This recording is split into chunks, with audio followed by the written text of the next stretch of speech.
Hi, welcome to episode 159 of the Corner of Knit and Tea. My name is Laura. I'm also known as Fluffy K on Ravelry, Fluffy Kira on Instagram and Twitter. I blog over at thecornerofknitandtea.com, and that's where every episode show notes will be. I have an Etsy shop called The Corner of Knit and Tea where I sell my hand-spun yarns, and we have a Ravelry group called The Corner of Knit and Tea. Hello, how are you? I hope that you are having a good November so far.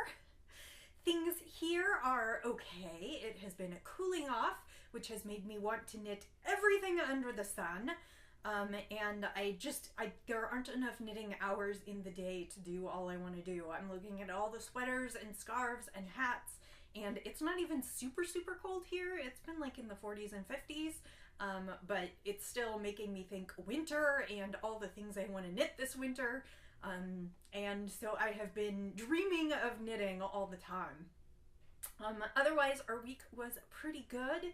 Nothing super exciting. We've mostly been hanging out at home this weekend. We had some people over last night, and today Wes was going to go out, but it's kind of overcast and wet, and so he has just decided to stay home, and I'm mostly hanging out in my cozies and doing a bunch of knitting. So that's what's going on here. It is Sunday, November 5th. It is about noon. We did the time change this weekend, which I always love the fall one because you get an extra hour of sleep, other than the fact that it's dark in the mornings and dark in the evenings now. I don't love this time of year because it always feels like nighttime. And I don't like the fewer hours for getting photos and doing all kinds of things that I like to do with the light out. But winter is a cozy season, and I guess I really love fall as opposed to winter. But yeah, so that's what's going on here. I think this podcast is going to be a bit of a shorter one, not because I haven't been knitting, but because I'm only working on a couple things right now because they're bigger projects, so I don't have a ton of things to show you. But let's start with the tea. Today I am drinking birthday tea from my local tea store called the Tea Market. I believe this is Harney & Sons birthday tea, so I believe you can find it that way, and it smells amazing. It's a black tea, and then it's got definitely some apricot. It's got blue flower petals and some yellow flower petals. I'll have to see if I can show you. It's a really pretty tea. Let's see if I can do this without. There you go. It's a super pretty tea, and it smells delicious. And I just add a little bit of sugar. And today I am drinking in my Jenny the Potter mug. We have our white sheep and our black sheep. And I'm trying to remember, I'm pretty sure I got this one when I went to Maryland Sheep and Wool. So, or I bought it online. I can't remember. I did get one mug from Jenny the Potter when I went to Maryland Sheep and Wool, and the other mugs that I have from her have either been gifts, or I did hit on, no, because I got the owls in her shop, so this must be the one that I got at Maryland Sheep and Wool. So I love her mugs, and they're great for a cozy cup of tea on a cold day. So, generally, I haven't been wearing my knits because it's been warm, but this is the Porphyra cardigan. I knit it for NaKniSweMo a couple years ago. It is out of Miss Babs' Yowza in Tulipa, which is kind of a purple-black colorway, and I love it. It's big and long and cozy, and it is one of my favorite go-to cardigans. I will add a link to that in the show notes. Like I said, I don't wear a ton of knitting on the podcast unless it's super chilly, so I will probably be adding the what I'm wearing to the show notes as we go forward. But yeah, so I have one small finished object this week, and while I didn't specifically talk about it last week, I knit some slippers for my Roxy. These are the Farmhouse Slippers pattern, and I forgot who they're by, but I will link them in the show notes. I held double two strands of fingering weight. One is the Knit Picks Felici in the rainbow colorway, and then the other was a dark purple that I had, which is Cascade Heritage. The pom-poms do not match and are of various scraps. When Roxy came, we made pom-poms. She saw the clover pom-pom makers that I had. They were sitting in one of my yarn bowls on the table, and she wanted to see how they worked. So we made some pom-poms to put on her cute little slippers, and then I went ahead and knit the slippers up. And then it's a great pattern. It's a freebie. It is written for women's feet, so I do a little bit of modification for her, and I track my modifications each year on like how many stitches I cast on and whatever. And this year I also had her, while she was here, we traced her feet on a piece of paper so I could tell how long her feet were. And so these should last her for the winter. I'm excited to have these done. Super cute. And then I just did well, they may be different. I thought I did a double crochet, but I think on one of them I might have done a single crochet, and on the other one I might have done a double crochet just around the edge here. And then I just mattress seamed the portion closed. So you'll see if you look at the pattern. They're super cute, super easy, and I'm excited to give these to Miss Roxy along with the pom-poms that she made while she was here. So that's my only finished object this week. I don't know if I have a couple other small things I should maybe try and get done this month, so I don't know if I'll work on other things this week. Otherwise, my time is being divided between two projects right now. The first I have showed you before, and that is my Exploration Station, which is a pattern by Stephen West. As I told you, I decided to break the pattern a little bit and add some more wedges in the wedge section. So I have added wedges.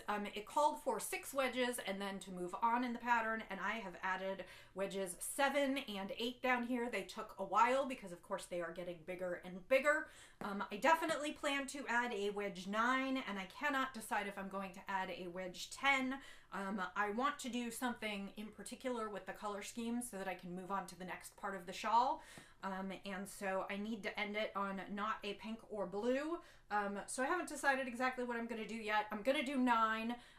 The issue is that if I do one more on one side than on the other, I feel like it may not be totally balanced, which I'm sure Stephen West would appreciate, but I don't know if I will. So this is kind of a slow going project, but we're going to have some card time possibly this week, and then we'll have card time for Thanksgiving. So my plan is to keep working on this one, and I had some problems with my sweater this week, although I'll talk about that in a minute. So I got a lot of work done on this one this week while I was sort of waiting to figure out some of my other things. So as I said, this is Exploration Station by Stephen West. I'm changing it up a little bit and making it my own. The pink, dark gray, and silvery gray are a pigeon roof in her just superwash merino sock base, and the blue is Treasure Goddess Treasure Toes in Kiss from a Mermaid, and I'm really, really loving how this is turning out. I don't generally head towards the neon and super, super bright colors, but I love the way this is working up. So that is the first project that is on my needles. The second project on my needles is my NaKniSweMo sweater. And I am doing the Verve Pullover by Mary Annarella. And I am learning some new techniques because I don't want to give away too much, but the sleeves are worked contiguously with the body. And this is the first time that I have done that in a sweater. The pattern is excellently written. I had a bit of an issue with my yarn and my gauge swatches. So I originally purchased a skein of this beautiful yarn. This is spun right round. It is her 80/20 sock base, and it is in the Walkers. It is kind of gray and white, and it's got splotches of yellow and green and purple. And I originally purchased a single skein, which I used to knit a pair of socks that I loved. And because I loved them so much, I went ahead and asked if I could do a special order for a sweater quantity. So when it came time to knit my swatch, and I ordered the sweater quantity probably within a few months of ordering the first skein, so I didn't think much about it. And when it came time to swatch, I went ahead and swatched in my leftovers from the first skein, from the pair of socks, figuring then I wouldn't have to break into my sweater yarn. And I knit this beautiful swatch, which I was very, very pleased with and love the colors of, and picked my needle size and set off and started knitting. And I worked on it a whole knit night and got about 2,500 stitches in, and realized that this yarn was possibly not the same base I was working with now. And more than that, it wasn't knitting at exactly the same gauge, which I think is really weird because both of them were advertised as her sport 80% superwash merino, 20% nylon sock base, but for some reason they were not the same. So I had to rip out my work after the first night and go back to the drawing board, and in the process I knit a second swatch. And as you can see, the colors of these two swatches are quite different. And I know with indie dyed yarn, things are different, but there's a lot less color in this one, and I'm a little disappointed because I just loved all the rich, lush color in this one. So I knit up my swatch, I redid my math, and I decided to go up a needle size and recast on Thursday, which was November 2nd.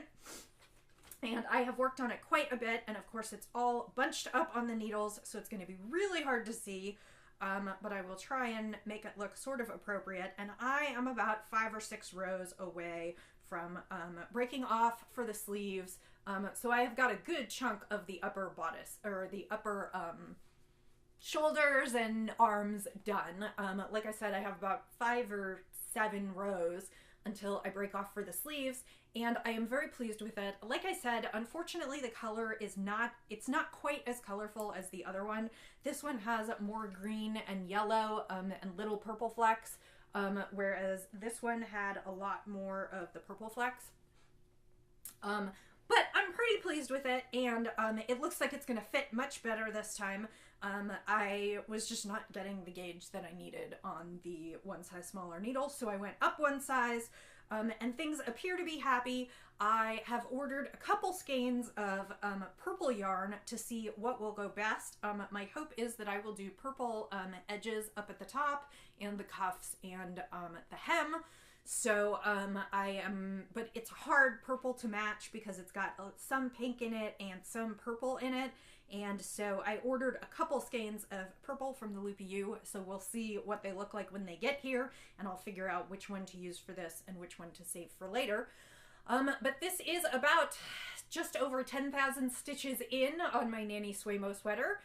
Like I said, it's the Verve Pullover by Mary Annarella, and I am using Spun Right Round, her 80/20 sport weight, and knitting it on a US 6 at this point. So that is where I'm at with that one. I hope to crank and get good progress this week on this one, but I'm pleased. It's only the 5th and I'm already taking off for the sleeves. So I am super pleased. I do not know if I will hit 50,000 stitches. For those of you who haven't tuned in before or may not know what I'm talking about, NaKniSweMo is National Knit a Sweater Month. It corresponds to National Novel Writing Month. It was the brainchild of Shannon Oakey, who is Knit Girl, and her reasoning was novelists spend November trying to write a 50,000 word novel. Knitters should spend November trying to knit a 50,000 stitch sweater. I'm a moderator over in the NaKniSweMo group. If you are interested in joining us for the month, the only rules are cast on by November 1st, or cast on after November 1st, cast off November 30th. And if you want to be eligible for prizes, your sweater needs to be 50,000 stitches. If you are not going to make 50,000 stitches, come knit with us anyway. Because I'm a moderator and I award the prizes, I'm not eligible for prizes. So I just knit a sweater anyway. Most years I have hit the 50,000 stitch count, but I don't sweat it if I don't. I just pick the sweater that I want to knit and do it. That said, an adult size sweater in sport weight, usually an adult size sweater by the time you get to a medium or a large, even in worsted weight, will hit the stitch count, but for sport weight it definitely should hit the stitch count. So I should make it. We'll see. The other thing that I'm going to do is this calls for a pullover that goes down to your waist. If I manage to eke out a little bit more and make it more tunic length, I will, and if I make it tunic length, I know I'll hit the stitch count. So that is what I've got. So, sip of tea, and then I will go through a little bit of spinning. Let's do that. I don't remember if I, hold on 2 seconds, let me reach over here. I cannot remember if I had finished this by last podcast or if I plied it up after. I think I plied it up after. This is the yarn that I was spinning last time. This is some Corriedale in, it was Hello Yarn. It was called Poisoned Apples, and it's got purples and blues and little blips of mint green. And I spun this up hoping for sport weight socks for myself, and I think I got there. I actually haven't weighed or measured yet, but it looks roughly sport weight. I love Corriedale for socks because it is kind of crisp and woolly, but it is one of the few woolly fibers that I don't find terribly itchy. So I'm excited for these. I'm hoping to wind these up and cast these on later this month or maybe next month. They're not a huge priority because I have a whole bunch of other things to knit and some reviews, but they are probably my next pair of socks that I cast on for myself. And there is nothing like hand-spun socks in the winter. I have to tell you, I have a couple pairs of hand-spun socks, and they are some of the first ones I go to when the days get really, really cold. So after that, I talked about spinning a braid from Into the World, which was part of a spin-along. It was called Celine. It was after a shot of Kate Beckinsale in Underworld. It is teals and reds and whatnot, and I actually brought the mini spinner in. I am about halfway done, and that is what I have got so far. Hang on, there you go. So that is what I have got so far. This one was originally intended to go into the shop, and now I am just not sure whether I can let it go because it has teal and red and black. And I just don't know. So I am going to continue spinning this and see what I think when it's done. It might go into the shop, it might not. If this is something that like really screams out to you, you can contact me and we could probably work out a deal for it. So that is what I'm working on. I have 2 more ounces to spin and ply. So that will probably get me through most of this week. I am kind of back to spinning, but I'm just, I'm taking it as I go, and I'm not really pushing myself. Yes, I would love to hit 13 pounds by the end of the year and make my goal of a braid a week, basically 52 4-ounce braids for the year. I am at a little over 11 right now, so if I do spin in the next month or 2, I should be able to do that. But at the same time, I'm not really pushing myself that hard. I'm just spinning for enjoyment. So I've had a little bit of spinning mojo loss, and so I'm just trying to keep myself going. I do love spinning. It's just not been my first priority, and especially now when I want to knit everything, spending an hour or 2 spinning in the evenings takes away from my knitting time, so I'm balancing it. But that is Into the World Celine. That is Superwash Tardy, and that is what I'm working on now. I did select another braid. This is Hello Yarn. It was the Fiber Club, May 2017. This is Stargy as well. It is not Superwash, and it is called Pop It. And it is blue, kind of a violet-y blue purple, and then it's got cream and brown, and then just a little bit of kind of a turquoisey / mint, and it's got just this little splotch right here of, it's really hard to see because the white is blowing it out, but this little splotch of kind of murky green. This one will definitely be for the shop, so if that interests you, it's kind of a violet-y lavender. It's got some really pretty colors in it, and it's more subdued than a lot of her colors, but I really like it. It's not exactly a neutral, but it does have some of these neutral tones in it, and I think that's going to be really, really nice. So that is what I'm going to work on next, and this one will definitely go in the shop. So that is what I've got going on here. We are, it's starting to get close to the holidays. All of a sudden, I mean, I'm not a person who's like, oh, Halloween's over, it's time for Christmas.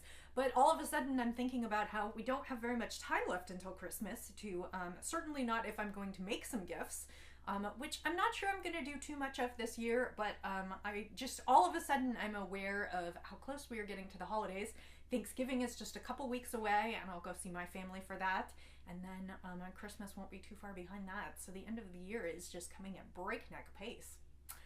I hope you have had a good week. Thank you for hanging out with me today and listening to me babble on about what I am knitting and spinning.